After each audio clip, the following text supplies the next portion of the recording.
ఇప్పటి వరకు తెలుగుదేశమే, రేపటి వరకు తెలుగుదేశమే, ఎల్లుండి వరకు తెలుగుదేశమే. భవిష్యత్తులో ప్రతి మండలంలో క్యాడర్ అంతా మాట్లాడుకుని క్యాడర్ ఏ నిర్ణయం తీసుకుంటే ఆ నిర్ణయాన్ని పట్టుకుని ఉంటారు. నా సొంత నిర్ణయం అంటూ ఏమీ లేదు. నా సొంత నిర్ణయం ఎక్కడ ఏమి ఉపయోగించుకోను.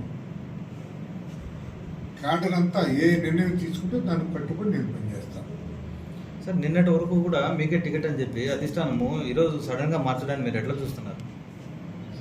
నాకు మంగళవారం నాడు చంద్రబాబు నాయుడు కుప్పంలో బస్సులు వచ్చి రాజంపేట అభ్యర్థి నువ్వు గెలుచుకోనరా,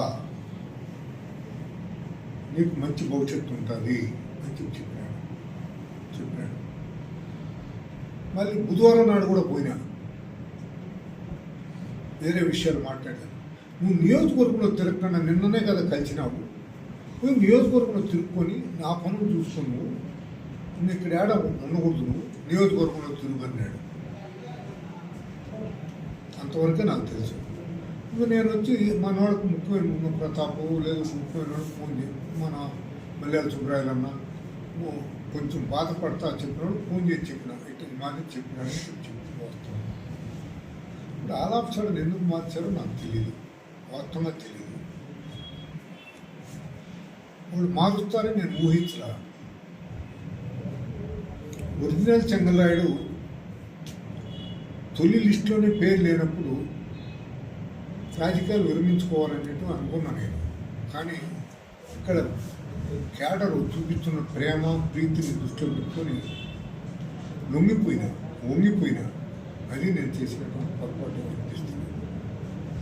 60 సంవత్సరాల రాజకీయాల నుంచి విరమించుకోవాలని చెప్పేసి గట్టి ప్రయత్నం చేశారు.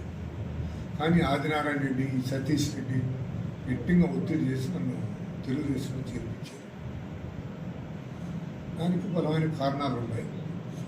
మీరు ఆదినారాయణ రెడ్డి గారితో అడిగితే ఆయన నిజాలు చెప్తారు. అదే కిరణ్ కుమార్ రెడ్డి గారు కూడా ఫోన్ చేశారు, నాకు మంచి సన్నిహితులు, నువ్వేం తొందరపడద్దు అన్నాడు. తొందరపడేది ఏం లేదులేండి అని కూడా చెప్పాను జస్ట్. సో ఆప్తులు తొందరపడద్దు అంటున్నారు, క్యాడర్ అంతా నిర్ణయం తీసుకోమంటున్నారు. సో నేను ఫైనల్గా క్యాడర్ తీసుకునే నిర్ణయానికే కట్టుబడి ఉంటాను. నా సొంత నిర్ణయం అంటూ ఏమీ లేదు. వాళ్ళు ఏ నిర్ణయం తీసుకుంటారో దానికి కట్టుబడి నేను ఉంటాను.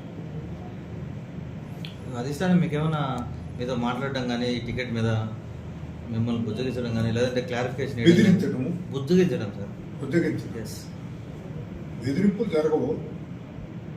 బుజ్జగింపులు ఏమండి? అదే రీజన్స్ ఏమైనా చెప్పినారా సార్? అసలు నాతో మాట్లాడుంటే కదా,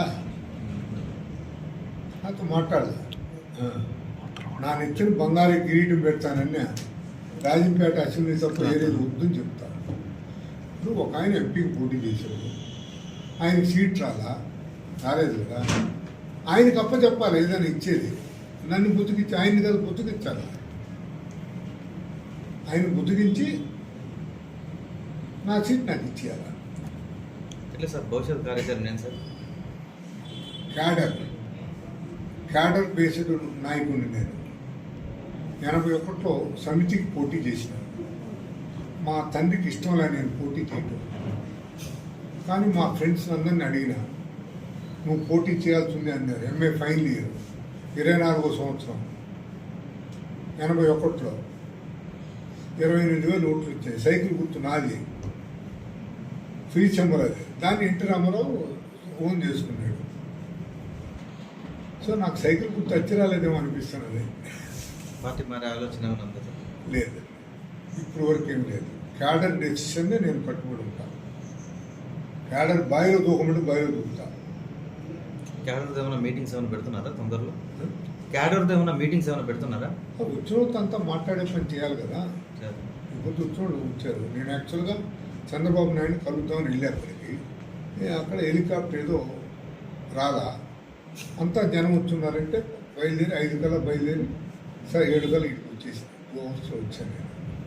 అంత తప్ప నా బలహీనత అది ఒకటే. బలము అదే, బలహీనత అదే. కేడరే నాకు నా బలం, కేడరే నా బలహీనత. ఏమనుకుంటారు సార్ మీరు మా టికెట్ రాకపోవడానికి ప్రధాన కారణాలు ఏమైనా ఉన్నాయా? నా టికెట్కు రాని వాళ్ళను నా ధర్మం నేను నెరవేరుస్తాను. వాళ్ళ ఊరు అనేది కాదు, నా ధర్మం నేను నెరవేరుస్తాను. రీజన్స్ ఏమైనా ఉన్నాయి సార్? రీజన్స్ ఏమైనా ఉన్నాయి సార్? బలమైన కారణాలు ఏమైనా ఉన్నాయి? బలమైన కారణం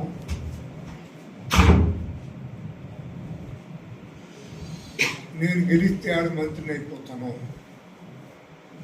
అన్నటువంటిది ఒకటి. రెండోది, ఈ 10 నియోజకవర్గాల్లో గెలిచే నియోజకవర్గం ఇది ఒకటే అని వాళ్ళకి తెలుసు. కాబట్టి దీన్ని కూడా ఓడించాలని మేమంతా ఓడిపోతాను, బయట వాళ్ళు తెచ్చి దాన్ని ఓడించాలి. సొంత పార్టీ నేతలే చేశారంటారా? దాంట్లో ఎవరు బయట వాళ్ళు ఊపు చేయలేదు, మా వాళ్ళు.